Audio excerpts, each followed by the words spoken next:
రేపు ఏకాదశి. ఏకాదశి చాలా పవిత్రమైనటువంటిది. అందులోనూ అధిక శ్రావణ మాసంలో వస్తున్నటువంటి ఏకాదశి. ఈ ఏకాదశి అంటే విష్ణుమూర్తికి, లక్ష్మీదేవికి మహాప్రీతికరం.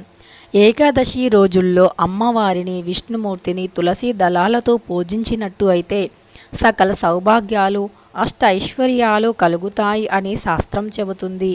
ఏకాదశిలు అనేవి సహజంగా సంవత్సరంలో 24 ఏకాదశులు వస్తాయి.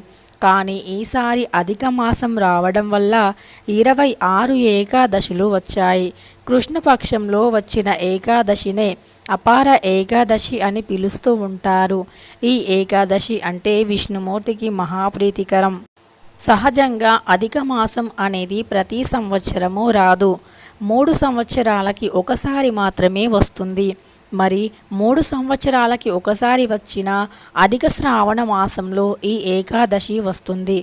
3 సంవత్సరాలకి వచ్చిన ఏకాదశి మళ్ళీ 3 సంవత్సరాల వరకు ఎదురు చూడాలి. కాబట్టి అది కూడా శ్రావణ మాసంలో వస్తుందో లేదో తెలీదు. ఈ అధిక శ్రావణ మాసంలో వచ్చిన ఏకాదశి రోజున ఎవరైతే ఉపవాస్యాన్ని పాటిస్తారో లక్ష్మీదేవిని, విష్ణుమూర్తిని, అందులోనూ విష్ణుమూర్తిని తులసీ దళాలతో పూజిస్తారో అలాంటి వారికి సిరి సంపదలు, సౌభాగ్యాలు కలుగుతాయి. మనం వేసుకునే దుస్తులు, అలానే వేసుకునే దుస్తుల యొక్క రంగులు అనేవి మన జాతకం పైన, మన జీవితం పైన ఎఫెక్టుని చూపుతాయి. అందుకే మన పెద్దవాళ్ళు కొన్ని రకాల దుస్తులను, కొన్ని రంగుల దుస్తులను వేసుకోకూడదు. ఆ దుస్తులు మనపై, మన జీవితంపై నెగటివ్ ఎనర్జీని చూపిస్తాయి అని చెబుతూ ఉంటారు. అలానే లక్ష్మీదేవి రంగు రూపంలో ఉంటుంది. అంటే అమ్మవారు రంగులో ఖచ్చితంగా కొలువై ఉంటారు అని శాస్త్రం చెబుతుంది. అమ్మవారిని అందుకే ఎక్కువగా ఎరుపు రంగు, ఆకుపచ్చ రంగు, పసుపు రంగు దుస్తులలో చిత్రీకరిస్తూ ఉంటారు.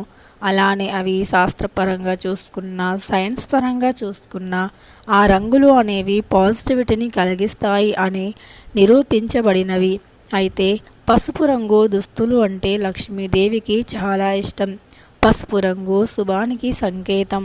అలానే తెలుపు రంగు దుస్తులు కూడా లక్ష్మీదేవికి ఇష్టం. అలా అని పూర్తిగా తెల్లగా ఉండే వస్త్రం కాకుండా పట్టు అంచుతో, అంటే బంగారు రంగులో ఉండే అంచుతో ఉండే తెలుపు రంగు దుస్తులు చాలా ఇష్టం. అలానే పసుపు, ఆకుపచ్చ రంగు దుస్తులు అంటే లక్ష్మీదేవికి చాలా ఇష్టం. కాబట్టి ఈ ఏకాదశి 3 సంవత్సరాలకి ఒకసారి వచ్చేది. అధిక మాసంలో వచ్చిన ఏకాదశి. ఈ ఏకాదశి రోజు మర్చిపోకుండా ఈ రంగు చీరను కట్టుకుంటే లక్ష్మీదేవి అనుగ్రహం, అలానే విష్ణుమూర్తి యొక్క అనుగ్రహంతో మీ సౌభాగ్యం అనేది నిండు నూరేళ్ళు నిలుస్తుంది. అంతేకాదు మీ భర్తపై, మీ జాతకంపై, మీ ఇంట్లో ఉండే కుటుంబ సభ్యుల యొక్క జీవితంపై కూడా మంచి పాజిటివ్ ఎనర్జీ అనేది చూపిస్తుంది. కాబట్టి మీరు మర్చిపోకుండా ఈ ఏకాదశి రోజున ఈ రంగు చీరను ధరించండి. లక్ష్మీదేవి, విష్ణుమూర్తుల అనుగ్రహాన్ని పొందండి. ఏకాదశి రోజుల్లో ఉపవాస్యాన్ని పాటించిన, శంకు శబ్దం చేసిన లక్ష్మీదేవికి, విష్ణుమూర్తికి చాలా ఇష్టం. మరీ ముఖ్యంగా ఏకాదశి రోజుల్లో శంకు శబ్దాన్ని ఒక్కసారైనా చెయ్యాలి అని శాస్త్రం చెబుతుంది. శంకు శబ్దం ఎక్కడైతే చేస్తారో అక్కడ సతీ సమేతంగా విష్ణుమూర్తి వచ్చి తిష్ట వేసుకొని కూర్చుంటారు. అలాంటి ఇంట్లో సిరి సంపదల వర్షాన్ని కురిపిస్తారు అని శాస్త్రం చెబుతుంది. అంతేకాదు మోసుకుపోయిన ధన ద్వారాలు ఖచ్చితంగా తెరుస్తాయి. ఒక్కసారి విష్ణుమూర్తి, లక్ష్మీదేవిల అనుగ్రహం పొందితే మన ఇంట్లో దుష్టశక్తి, నెగటివ్ ఎనర్జీ అనేవి ఉండవు. అలానే లక్ష్మీదేవి అనుగ్రహంతో ఎప్పుడూ కూడా సిరి సంపదలు ఉంటాయి. ధనానికి లోటు అనేది ఉండదు. సౌభాగ్యం, సంపద అన్నీ మీ సొంతం అవుతాయి. ఆరోగ్య సమస్యలు కూడా రావు.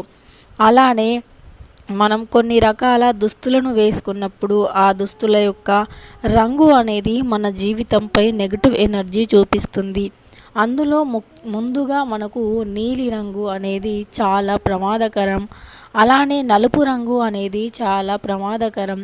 ఈ నీలిరంగు అనేది కొన్ని జాతకాల వారికి సెట్ అవ్వదు. ఆ జాతకాల వారికి నీలిరంగు వేసుకోవడం వల్ల వారి జాతకంలో చాలా దుష్ప్రభావాలు రుచి చూడగలుగుతారు. అంటే చేదు అనుభవాలను వారు పొందగలుగుతారు. అందుకే నీలిరంగు దుస్తులు అందరికీ వర్తించవు. అంతేకాదు మనకు నలుపు రంగు దుస్తులు చాలామందికి కలిసి రావు. అందుకే నలుపు రంగు దుస్తులు చాలామంది ధరించరు.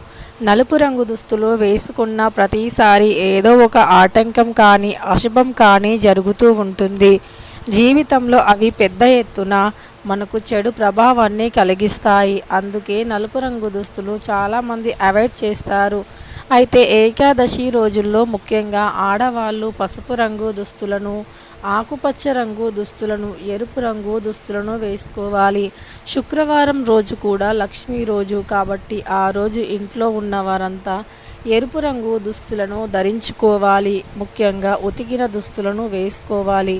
చిరిగిన దుస్తులను అస్సలు వేసుకోకూడదు. అలా వేసుకుంటే లక్ష్మీదేవికి ఆగ్రహం వస్తుంది. కాబట్టి ప్రతి శుక్రవారం ఉతికిన దుస్తులు, ఏకాదశి రోజుల్లో ఉపవాస్యం, ఉతికిన దుస్తులు, అబద్ధాలు ఆడకూడదు.